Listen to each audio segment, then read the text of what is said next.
Salutations, my fellow dudes and dudettes, and welcome back to Paper Mario. Last time, we wrapped up a whole bunch of side quests.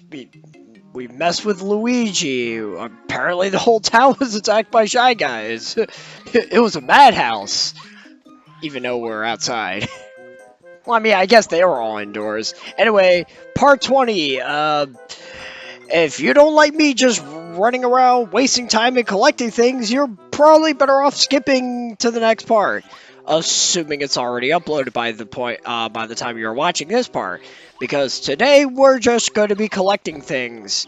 I did promise I was going to show off where all the star pieces were in the entire game. So I intend to go out of my way to collect a whole bunch of them. Because now that we have access to the spin jump, there's a whole bunch of panels scattered throughout the entire Mushroom Kingdom that hides star pieces. There is a way to do this for yourself, which I will be explaining so like a few parts later. I don't really know. But we'll have access to a certain item later on that'll make star piece hunting a little easier. Also, Chuck Quizmo, he asks you what is your reward for getting the question right. The answer is star piece. I still can't believe there are 64 of these stupid things, stupid guys. Jeez. And we're also and because we're in between chapters, we're also going to be paying the old man a visit to do some more favors. And I'm not looking forward to that. But anyways, as I was saying, this part is going to be strictly about collecting star pieces. Now, the stinking part about getting all the star pieces is, I don't think you could do anything with a lot of them, because I believe the badge shop only sells so much, and he only provides you with so many badges. Off the top of my head, I do not believe you're gonna need all the star pieces. So I think what I'm going to do is collect every star piece imaginable, and if I'm able to obtain all the badges by a certain point, then you can stop hunting for the star pieces. Assuming I didn't end up collecting them all in order to obtain the badges. But I'm pretty sure you don't need all the star pieces in this game in order to collect the badges. Which I think is a good thing, because it leaves it up to the player which star pieces to go after.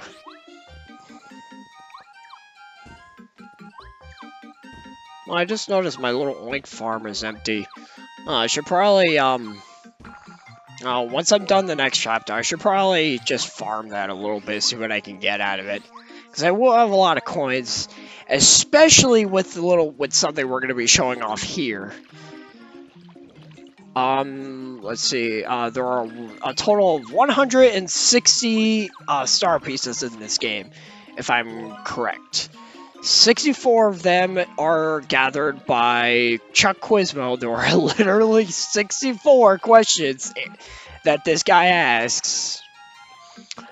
And I believe 67 of them are just spread throughout the Mushroom Kingdom, whether they're underneath panels or just sitting around here and there.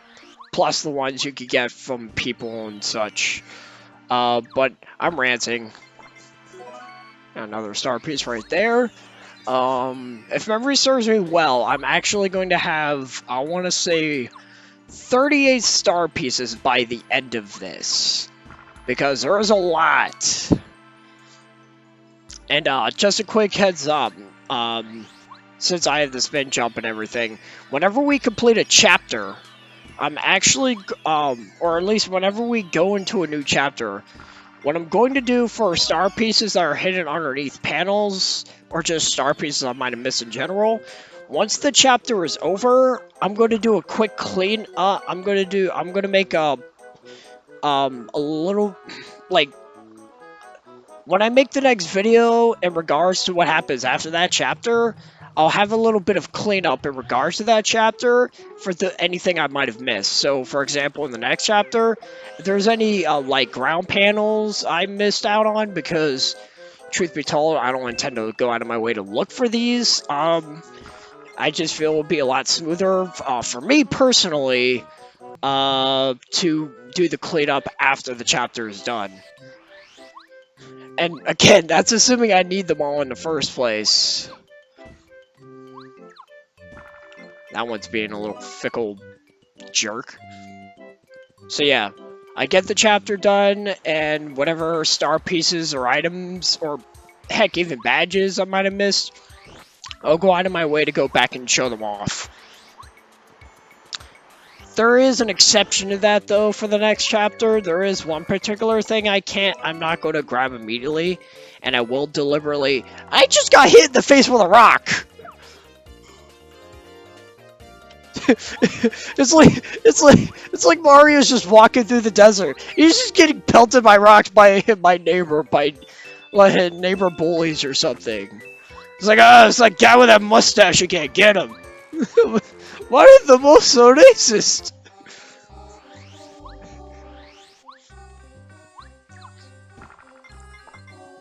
There's another star piece there.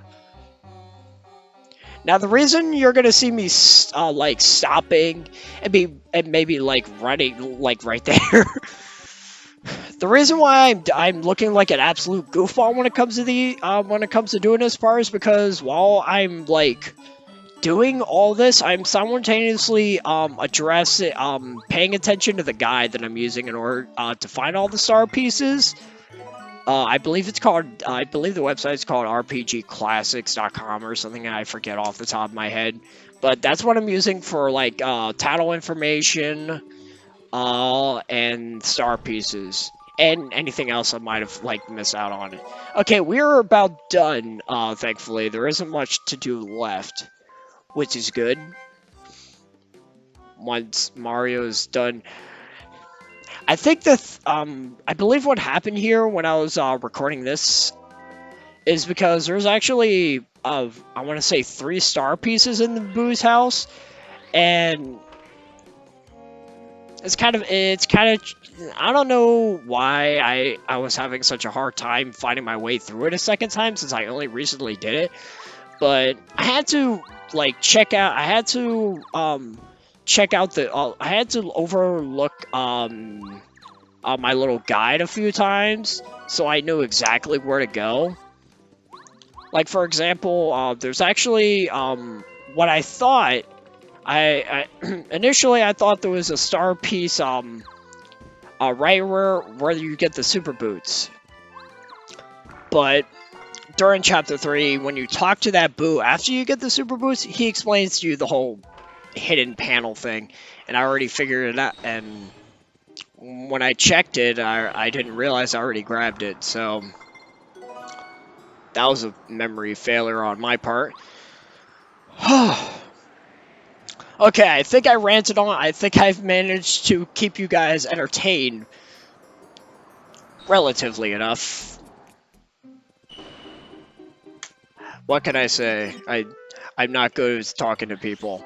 But now that we're finally done all that star piece collecting, we gotta talk to the old man. I got lost because I forgot where he lived. It's been a while since I was playing this game, and I sort of forgot where people lived. But whatever. Oh, what luck! You came at the perfect time, young man. Could you see your way to doing me another favor? I'm very kind of you. I guess the younger generation ain't so bad. I don't usually ask for favors. I'm not quite as mobile as I was in my social days. Salad days. What? A newspaper will be the best way for me to catch up, no? Would you mind reading the town news for me? You could tell me the news then. My eyes aren't so good, see? Oh, what was your name again, Sonny?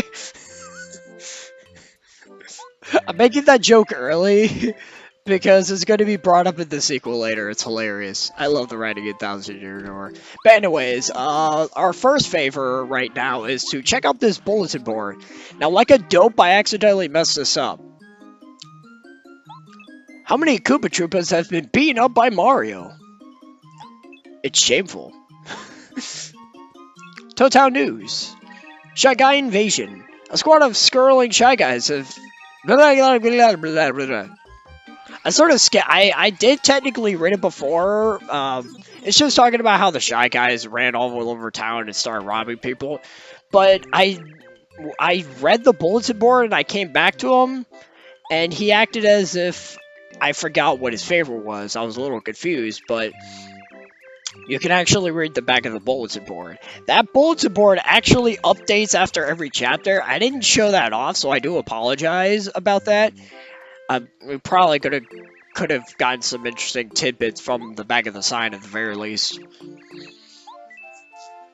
But it does update after every chapter, so I will be making sure I actually do that this time. Now this favor pisses me off something fierce. I absolutely hate this favor, but I also love this favor. Okay, so he requires us to get a life shroom. The only place you can get a life shroom is in the Boo shop, in Bo's mansion.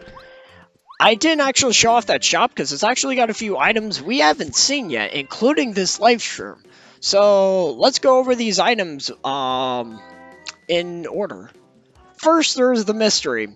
You hit a dice block and it gives you a random effect for the battle. Stopwatch. It's equivalent to the lullaby song. Instead of putting them to sleep, it just stops them. Snowman Doll does 4 damage to all enemies. It does more damage if the enemies are weak to ice, for example, fire enemies, but we haven't encountered that yet. Now the Life Shroom. I haven't actually gone over this item earlier. I wish I did. Granted, I haven't had to use it as of yet, but for good reason. The Life Shroom is $50. This old man is asking us to spend $50 on this shroom, give it to him, and spoiler alert, he gives us 1 coin in return. He does give us something else that's really cool, but I'll be going over that when the time comes. Anyway, the Life Shroom heals 10 HP. Now that doesn't sound very exciting, does it? If Mario manages to kick the bucket at any point, he will automatically revive with 10 HP.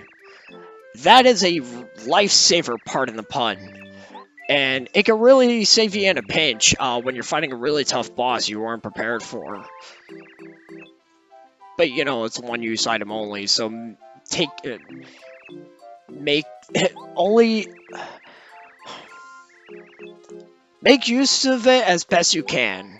Because chances are you're not going to have more than one in your inventory. Now the gold credit. If you recall, he gave us a silver credit like a while back, and we were able to play a minigame with it. It was pretty interesting. I didn't get too much mileage out of it. However, the minigame you get out of this credit rules. Now, we actually have a problem with this third favor. He requires that we make a cake. I think it's called a nutty cake. From what I was reading with the text. We need a Goomba nut and a cake mix. We haven't found cake mix at this point in the game. But as you recall, with what I mentioned last part, we don't have access to the chef anymore. At least until we get her frying pan back. So, until we get access to that, we actually can't complete this favor of his. I'm pretty sure it's not going to be the reward is not going to be too exciting. I also forgot to mention that you get star pieces from the old man for his favors. But anyways, this is awesome. I love this minigame. This is Smash Attack. Basically, how it works is they're going to put a whole bunch of boxes in the area, and you have, I want to say, 15 to 20 seconds to get as many Peach icons as possible. I believe you need a total of 9. If you get them all, your coin value is 10 times the amount of time you have left. Uh, Now, I did this minigame 3 times. I'm only showing it off twice. Because at first I didn't understand what I had to do, because I sort of skimmed through it. There's going to be bombs and fuzzies in some of the boxes. If you do get attacked by them, you have to rapidly press the 8 button to get free. Now, what I wasn't acknowledging immediately, or at least when I started noticing it was too late, the icons will constantly bounce out of the boxes, and you'll get an immediate visual hint as to where the Peach icons are, so you know exactly which boxes to hit and which boxes not to hit. I was able to get this one pretty well, and you need to see the amount of coins I came out with. If you're struggling for, if you're a little on the poor side, and you just need some sort of easy way of getting money, play this minigame, because I had 9.4 seconds, so I get 94 coins. That is amazing. So if you ever need some money for some expensive items, just go to this, just go play this minigame a few times. You'll be racking in the dough in no time. Trust me. Especially if you get really good at it. Since I only did it a few times, I'm not necessarily good at it, and I don't think I'm going to need to revisit that minigame anytime soon. But now that we are finally done all that nonsense, next time on Paper Mario, we're going to be starting Chapter 4, my dudes and dudettes. So until then, I got a juice.